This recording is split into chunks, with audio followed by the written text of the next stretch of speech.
सुदीक्षा सुरिंदर हरदेव जी महाराज की जय। निरंकारी राजमाता गुरुवचन अवतारी जय।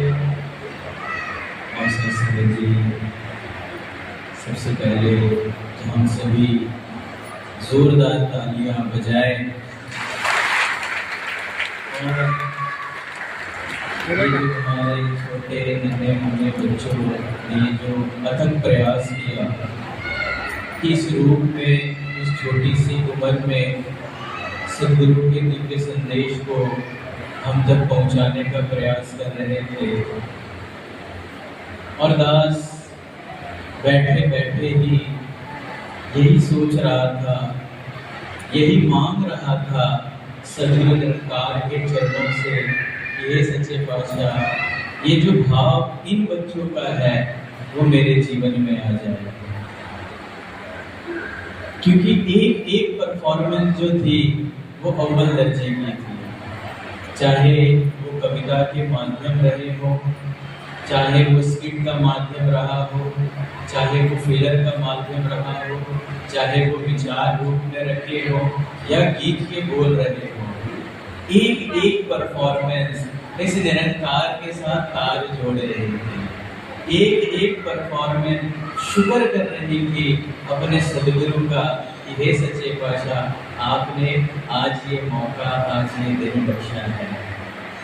ये रोंगटे खड़े हो गए थे, हे सच्चे पातशाह क्या मीठी मुस्कान है। उस मुस्कान के पीछे कोई दिखावा नहीं था, कोई छल नहीं था, कोई कपट नहीं था, कोई शो ऑफ नहीं था। वो मुस्कान पाक पवित्र थी, वो भाव थे जो हम सुना करते थे संत मीराबाई जी के, पायो जी मैंने राम रतन धन पायो, जब पाया तब गाया। इसके पहले उन्होंने नहीं गाया था। जब अपने सद्गुरु रविदास जी से इस अमोलक दात की लगता की, इसके बाद उन्होंने ये गीत गाया, पायो जी मैंने राम रतन धन पायो।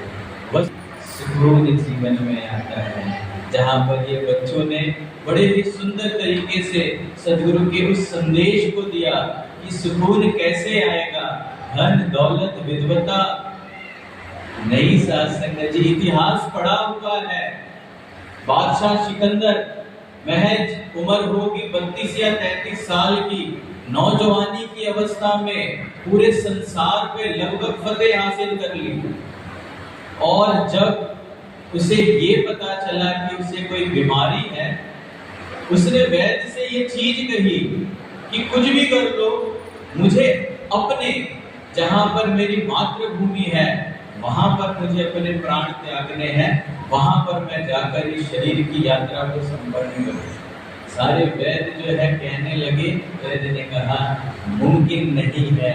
सोच में पड़ गया कि पूरी जिंदगी मैंने मार काट करके इतना जो धन दौलत कमाया, ये किसी काम का नहीं आया। अपने मंत्री को बुला लिया, कहा कि जब मेरा जनाजा निकलेगा तो मेरे दोनों हाथ कफन से बाहर रखना, ताकि संसार को एक संदेश पहुंच सके कि कितना बड़ा बादशाह सिकंदर जब इस दुनिया से रुखसत हुआ तो दोनों हाथ खाली थे। आओ सासरे जी, समय रहते संभल जाए, समय रहते सद्गुरु के इस दिव्य ज्ञान को जीना शुरू कर दे, जो आज इस रूप में बच्चे सिखा रहे होते हैं। मेरा एक ही कर्तव्य है कि मैं किस प्रकार से अपने सद्गुरु को खुश करूं। जेको मिल रहा वो मिल ही रहा तो, जेको मिल रहा वो मिल ही रहा तो, और जेको तकदीर में गाने उन्हें देवी और मेहरबाना बल्कि जो परिश्रम किया जा रहा है आने वाला समय से कभी भुला नहीं सके। ये आशीर्वाद से 12 सालों के बाद बाबा हरदेव सिंह जी ने बाल संगतों को विभिन्न रूप से चलाने का आदेश जारी रखा। भाई आगे मई के माह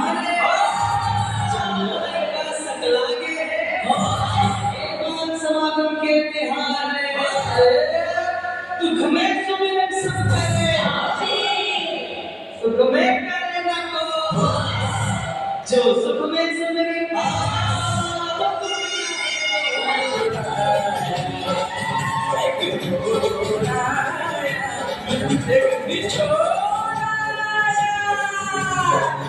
और बाबू जल्दी ढाबा खोल दे, बिल्कुल टाइम वेस्ट न कर और मेरा पेशेंस टेस्ट न कर।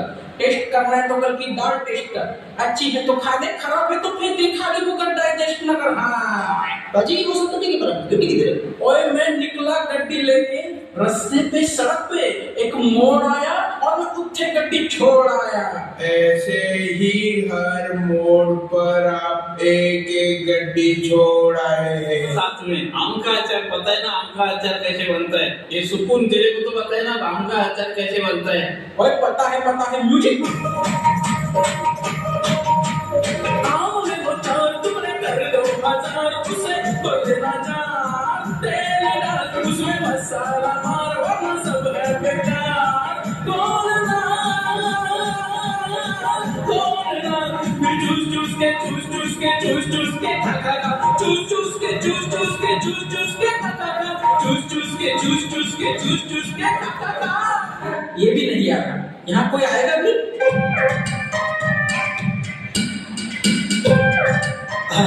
अरे सुखन जी, आप ढाबे पर हैं और माजी भी है। आइए फुकटचंद जी आइए। आपको मेरा नाम याद है? रोज रात को हिसाब में आपकी उधारी ना जोड़ लूं, तब तक ढाबे का मालिक हूँ ऐसा लगता ही नहीं। हाँ, दे दूंगा। पहले मेनू दो। क्या दूं? अरे मेनू क्या दूं तेनू? ये खाने वाला मेनू कार्ड दो। क्यों? मेनू कार्ड खाओगे क्या? हजम नहीं होगा? मतलब? अरे उनका मतलब है मेनू कार्ड देख के आप क्या करोगे? आप तो हर बार एक ही डिश ऑर्डर करते हो, मिसल पाव। हाँ, सही कहा।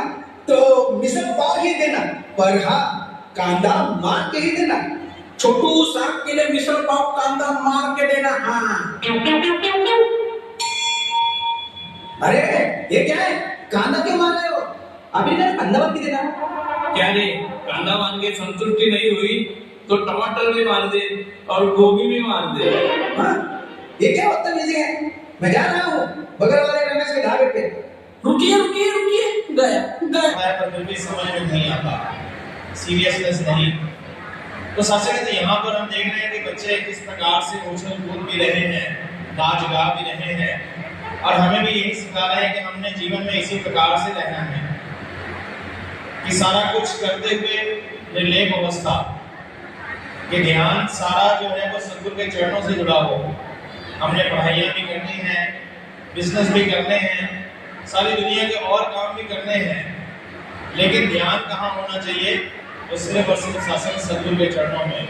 इस निरंकार में हमेशा शासन हमारा ध्यान होना चाहिए। उदास शासन सभी का स्वागत करता है, जो भी शासन यहाँ पर आज मौजूद शिरकत कर रहे हैं, और हमारे भी शासन सचिन रजक जी जो कि शासन मुंबई से आए, साथ में शासन के धर्मपत्नी भी, ये दोनों ही मांगते हैं। आज शासन दास सभी का स्वागत करता है, और ये जिन्होंने शासन जी आयोजन किया, हमारे शासन महात्मा रूपलाल राजवानी जी और उनकी शासन की सारी टीम